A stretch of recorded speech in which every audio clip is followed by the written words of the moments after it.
Autolite and its 96,000 dealers bring you Mr. Jeff Chandler in a story taken from life. Tonight's presentation of Suspense. Tonight, Autolite presents The Case Against Lou Doc, a factual document concerning the San Francisco Tong Wars, starring Mr. Jeff Chandler.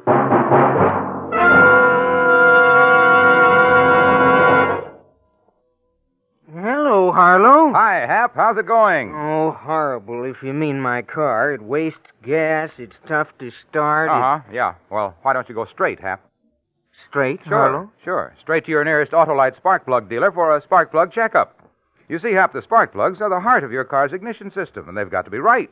Now, he's got the exclusive Autolite plug check indicator that tells in an instant whether your spark plugs are right for your style of driving. Well, suppose my plugs only need cleaning. Why, Hap, your Autolite spark plug dealer has the specialized equipment to do the job properly. And if replacements are needed, he'll recommend ignition-engineered Autolite spark plugs, resistor or standard type, to give you smoother performance, quick starts, and gas savings. So, friends, see your neighborhood Autolite spark plug dealer soon. And remember, from bumper to tail light, you're always right with Autolite. And now, with The Case Against Lou Doc and the performance of Mr. Jeff Chandler, Autolite hopes once again to keep you in suspense.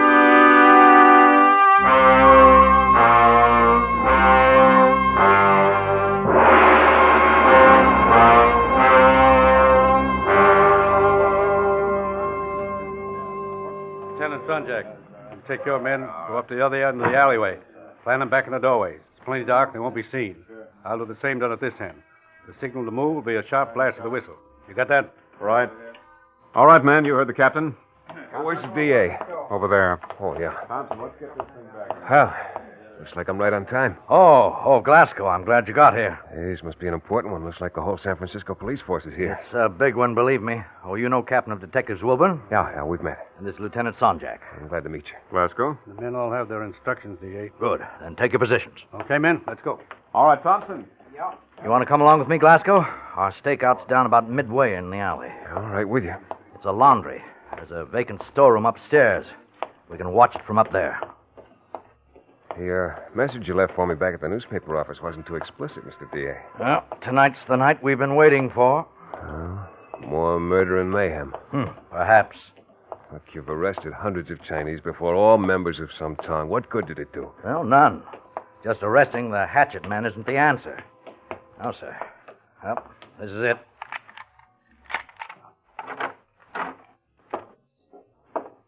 Smells empty. The Chinese laundryman who ran this shop was hacked to death in the last Tong battle they held along here. Come along.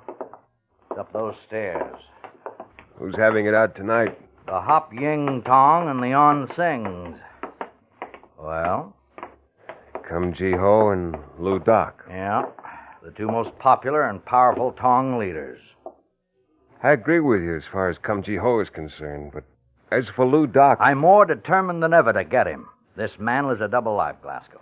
By day, a sweet, smiling, and innocent silk merchant. And by night, a ruthless murderer of his countrymen.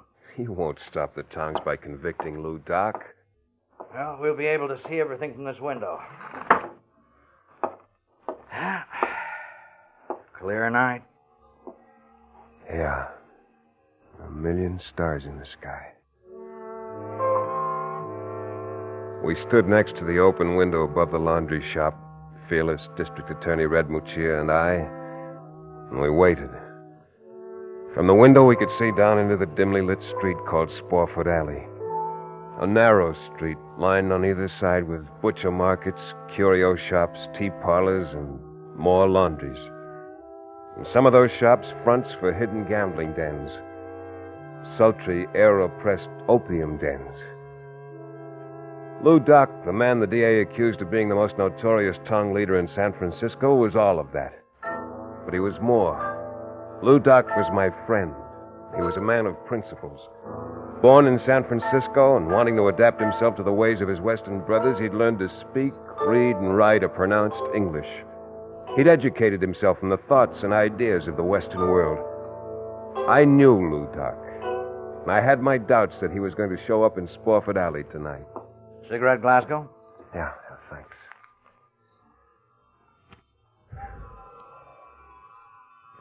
What makes you so sure Lou Doc and Cum Ji Ho are going to show tonight? They're bitter enemies.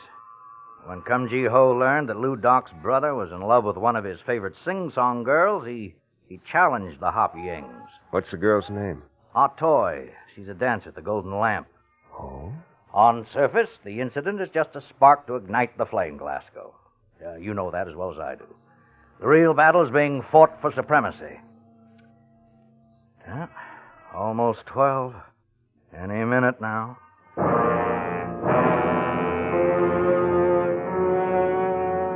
We didn't have long to wait. Because at exactly 12 o'clock, a loud, shrill cry rang out at one end of Spofford Alley. And at the other end of the alleyway, the reply. And another full-scale Tong War began.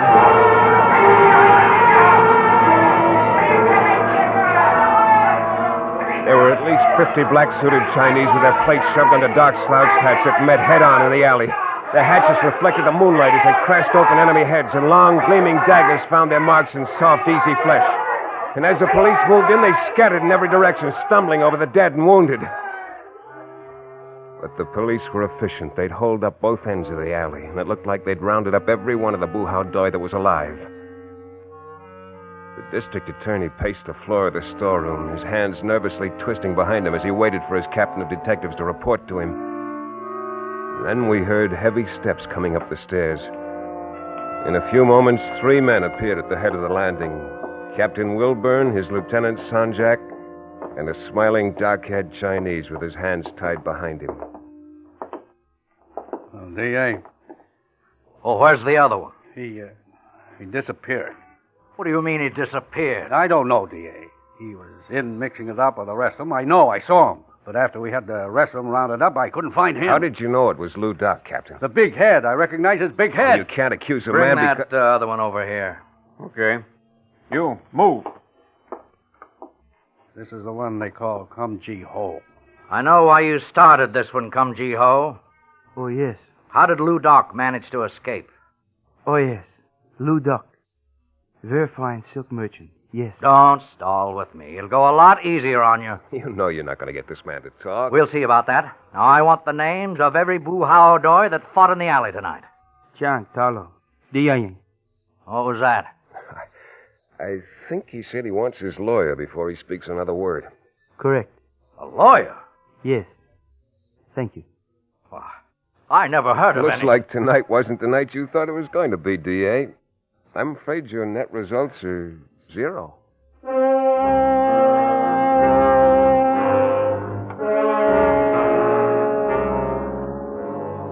District Attorney Muccia wasn't going to get Cum Ji Ho to inform on Lou Doc, no matter how hard he tried. For a Tong member to testify or inform on another, even your most hated enemy, which was a rival Tong, was certain death. And in most cases, members of your own Tong would carry out the death sentence. In the wild confusion of that battle, it would have been impossible to tell whether Lou Doc had taken part in it. Captain of Detectives sworn he'd seen him. I wanted to know for sure, so the following morning I went to his house of business. The little old Chinese sitting behind the counter didn't even glance up at me as I entered. I walked over to the door of Lou's office and knocked. A voice yelled, "Enter," in Chinese, and I did. I opened the door. Seated behind a bleached rattan desk sat the man with his big head, rocking back and forth. Lou Doc. Hello, Dan. It is nice to see you again. It's nice to see you. Please to sit. I was just about to serve tea. Thanks. Oh, I beg your pardon. This Dan is my beloved brother, Tommy. Mr. Dan Glasgow of San Francisco Tribune. How do you do, Mr. Glasgow? Hello, Tommy. You take tea with lemon, I believe. Right. I am most happy of this surprise visit, Dan. Here you are. Thanks. Most delicious. There were 7 men killed in last night's Tong War, Lou Doc. Tell me, Dan, do you prefer the Chinese or Indian tea? I said 7 men were killed in last night's Tong battle. Tommy. Jiao Jingdang. 为了嘛，你好，只有。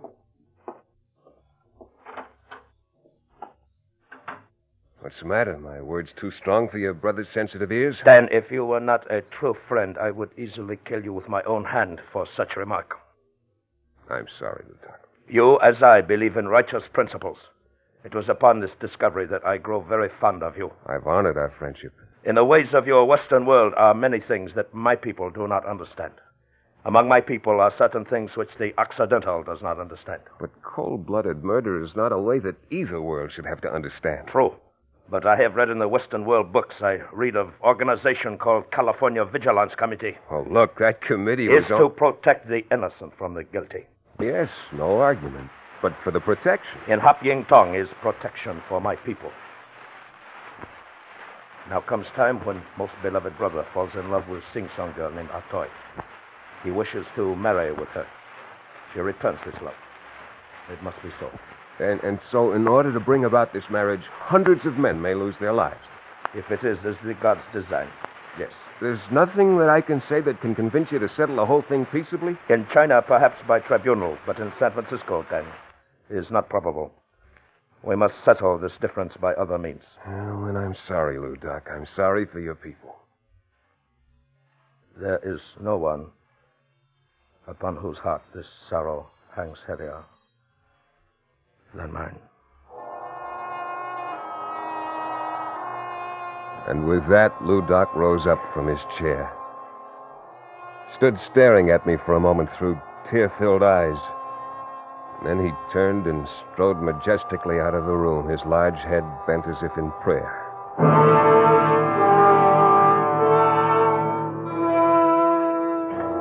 In the weeks that followed, for some unknown reason or other, the Tong War slowed down to practically a standstill. There'd been only a couple of hatchet murders in 2 months. Oh, it seemed almost too good to be true. And then, on January 4th, I received a phone call from the DA's office about 4 in the afternoon. His voice had a smile in it. Well, it took someone else to do it, Glasgow, but it was done. What was done? About an hour ago in Ross Alley, 2 Tong men shot a man and then hacked his face to ribbons with their hatchets. When Captain Wilburn got down there, he identified the man. Who was it? The man we've been after. Your good friend, Lou Doc.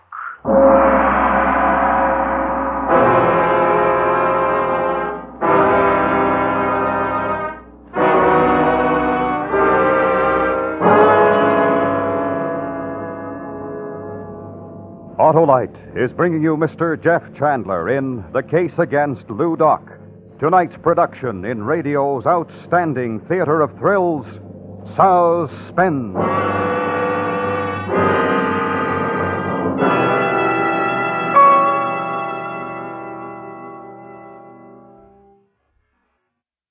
Say, Harlow, just what does ignition engineered mean? Well, Hap, it means that Autolite spark plugs are tops in quality and performance. That's because they're designed by the same Autolite engineers who designed the coil, distributor, and all the other important parts that make up complete ignition systems, used as original equipment on many leading makes of our finest cars, trucks, and tractors. Well, that's a pretty good reason to use them, Harlow. It's the best, Hap. So have your Autolite spark plug dealer replace worn-out spark plugs with either standard or resistor-type Autolite spark plugs for smoother performance, quick starts, and gas savings. They just don't come any better than Autolite. Autolite spark plug dealers offer the best spark plug service money can buy, too, Harlow. Right you are, Hap. So, friends, to quickly learn his address, call Western Union by number and ask for Operator 25. She'll gladly tell you the location of your nearest Autolite spark plug dealer. And remember, from bumper to tail light, you're always right with Autolite. And now, Autolite brings back to our Hollywood soundstage Mr. Jeff Chandler in Elliot Lewis's production of The Case Against Lou Doc, a dramatic report well calculated to keep you in suspense.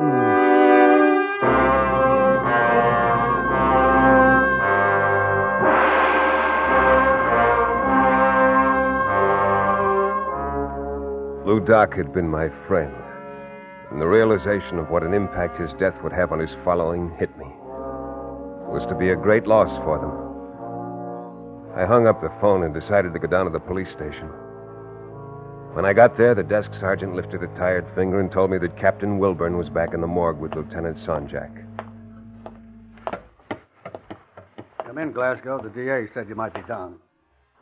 So you finally got Lou Doc. We didn't. It was a couple of rival Tongmen that did the job. Did you pick him up? Nope. He got away. Want to take a look at him? Pretty bloody. Yeah. Over here. All right, Sonjak. Turn down the sheet. No. See what I mean when I say bloody? His face. His own mother wouldn't recognize him. How do you know it's Lou Doc? By the head. Take a look at the head, what's left of it. Doc had a big head, almost out of proportion to the rest of his body. That's how I know it's him. But still, Look, Glasgow, the DA's told me how you feel about this guy. I don't want any trouble from you. This man is Lou Doc. I positively identify him as the notorious Tong leader of the Hop Yings. Do you care to challenge that statement? No. No, of course not. Then you will admit this is Lou Doc. Sure, Captain, I admit it. That's Lou Doc.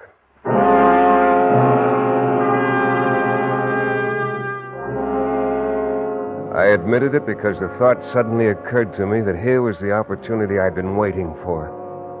The dead man lying on the slab in the police morgue was not Lou Doc. The police had no positive identification as to who the man was, but it looked like a perfect way to ease the pressure that was being brought to bear on them. Captain Wilburn knew that faceless man was not Lou Doc as well as I did.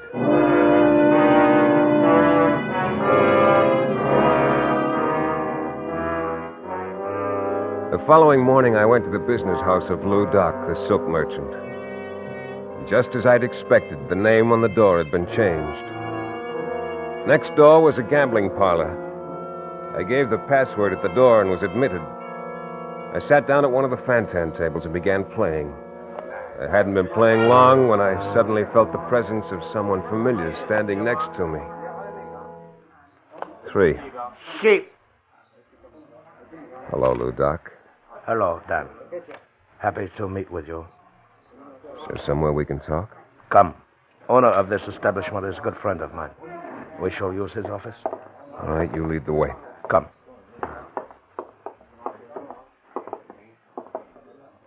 In here. Now, we are alone. You're still hale and hearty, even though you're dead. That is not good joke. Take it you read the morning papers. Oh, yes. In time to change the name on your place of business. You were pleased to see elimination of Lou Doc, weren't you, my friend?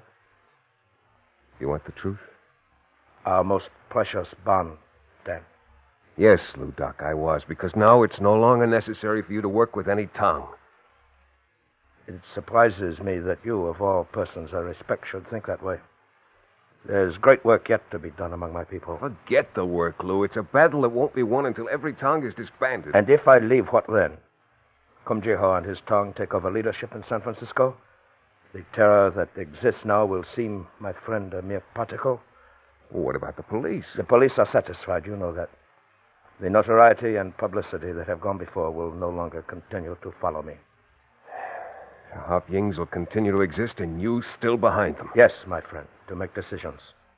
I will set up puppet leader, but their rival Kumjiho will always know that still sitting on the throne of the Hop Yings is Lou Doc, the man he fears. I'm a newspaper man. I have to print the truth. You know that. Yes, my friend, I know. I also know something else. Yeah? I also know, Dan Glasgow, you are a true friend of Lou Doc.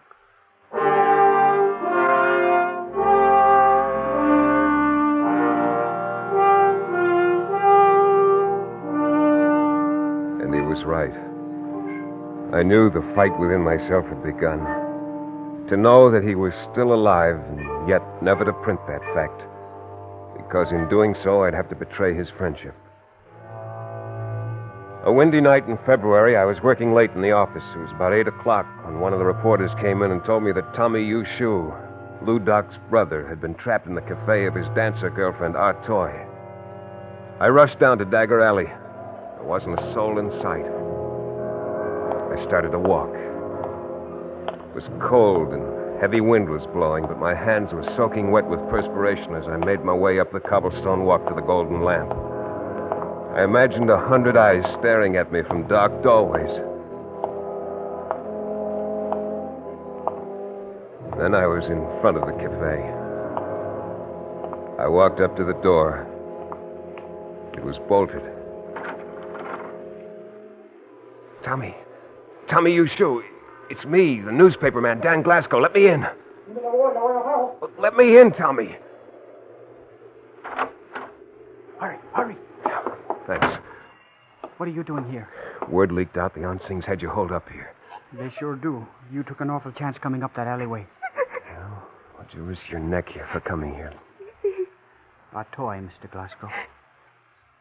Oh, I see. We planned to leave tonight, secretly. Somehow they learned of our plans. It was our toy's father who betrayed us. Her fire? Please, Tommy. My father was threatened. There was nothing he could do. I'm willing to die with Tommy. Does Lou Doc know you're here? No. Then call him. Tell him to call the police. You have talked with my brother, Mr. Glasgow. You know he would never do that. But you'll never get out of here alive. Then it must be so. Oh, I don't understand it. You'd be willing to commit suicide because of some silly, superstitious, and clannish idea that the only way to deal out justice is through force. Well, you and your brother and everybody who thinks that way, Tommy, are wrong. Maybe the idea of tongues originally were good ideas, but the goodness has gone out of them. I'm going to call the police. One moment, Mr. Glasgow. I'm sorry, but I cannot allow you to do that. All right, Tommy, you can put away the gun. I won't call him. Can I call your brother? Perhaps that is best. Thanks. Tommy gave me a number to call. Lou Doc answered the phone himself. His voice remained strangely calm when I told him what the situation was. He told me he was coming right down, warned me to stay in the cafe. Then I hung up. The three of us, Tommy Yushu, the sing-song girl Odd Toy, and myself, sat down and waited. 20 minutes later, I heard a car screech to a halt down at the end of Dagger Alley. I opened one of the small windows, stuck my head out, and looked down the narrow street. A long black car was parked at the curb. Then the car door opened, and Lou Doc stepped out, alone, and he began his long walk up the cobblestones to the cafe.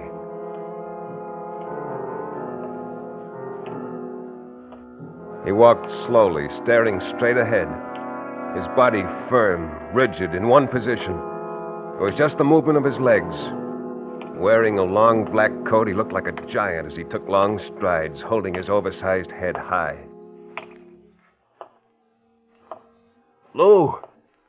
Hello, Don. You better get inside. There must be at least 25 of them out there. I'm all right. Tell Tommy to come out. But, Don. Lou, you don't have a chance. They won't attack me. They haven't the nerve.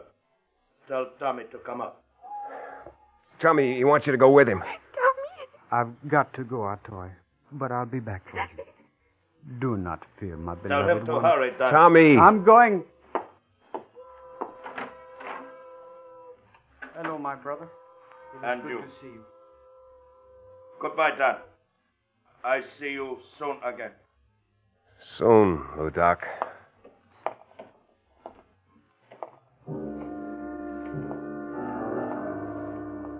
The two of them began their long walk back to the end of Dagger Alley. Lou Doc's hand closed tightly around his brother's arm, walking slowly but steadily toward the black car. They weren't 10 feet from it when from out of one of the dark doorways a figure jumped into view. It was Kum Ji-ho. Kum Ji-ho let go with 4 wild shots. Lou Doc whirled, covering his brother, at the same time whipping out a gun and firing. Tommy opened the door of the car, got in and started it up. Then Lou Doc fell to his knees, still firing. Tommy gunned the car away. Lou Doc pitched forward on his face, emptying his gun. Kum Ji-ho dropped to the pavement, clawing at his bloody face. He twitched for just a moment. And then he lay still.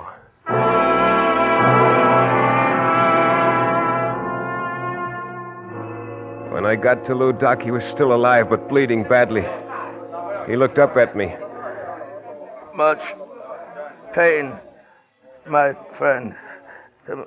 Much pain. There'll be an ambulance any minute now, Lou. Just hold on. This is not death I prayed my ancestors to give me then. I die lying on wet pavement in dark alley at night. My wounds bleed freely. Lou, you're not gonna die, Lou.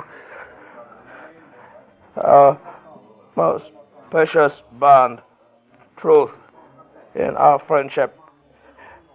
Promise as you hold me in your arms, my friend, that in stories that will be written, in one of them, someone will write. Someone will write that beneath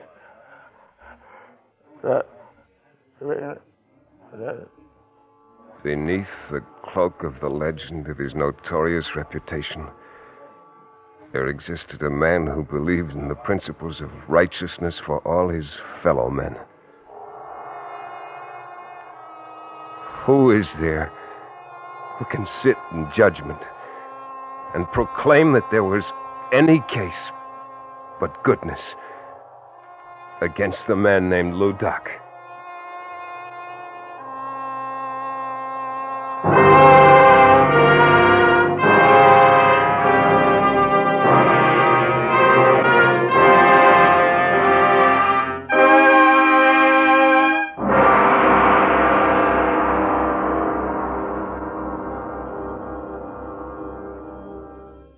Suspense. Presented by Autolite. Tonight's star, Mr. Jeff Chandler. This is Harlow Wilcox speaking for Autolite, world's largest independent manufacturer of automotive electrical equipment. During the early months of 1952, the Autolite family will join together in saluting the leading car manufacturers who install Autolite products as original equipment right on their assembly lines. Our Autolite family is made up of the nearly 30,000 men and women in 28 great Autolite plants from coast to coast, and in still other Autolite plants in many foreign countries. Our family also includes more than 18,000 people who have invested a portion of their savings in Autolite, as well as 96,000 Autolite distributors and dealers in the United States and thousands more in Canada and throughout the world. The Autolite family will have the privilege of saluting the Plymouth division of Chrysler Corporation on the next Suspense television program. If you live in a television area, check the day and time of Suspense on television so that you won't miss this program. And remember, from bumper to tail light, you're always right with Autolite.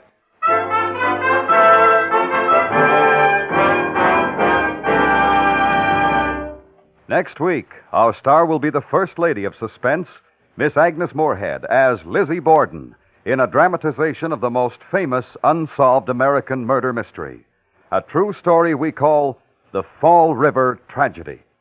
In weeks to come, we shall also present Mr. Clifton Webb, Mr. Charles Boyer, and Mr. J. Carroll Nash, all on Suspense. Suspense is produced and directed by Elliott Lewis, with music composed by Lucien Morawick and conducted by Lud Gluskin. The Case Against Lou Doc was written for Suspense by Richard George Pedicini. In tonight's story, William Conrad was heard as Lou Doc and Joseph Kearns as Muccio. Featured in the cast were Lillian Baeff, Sam Edwards, Herb Butterfield, Byron Kane, and Jack Crucian. Jeff Chandler can now be seen in The Flame of Araby, a Universal International Technicolor production co-starring Maureen O'Hara. And remember, next week, the First Lady of Suspense, Miss Agnes Moorehead, as Lizzie Borden in The Fall River Tragedy. This is the CBS Radio Network.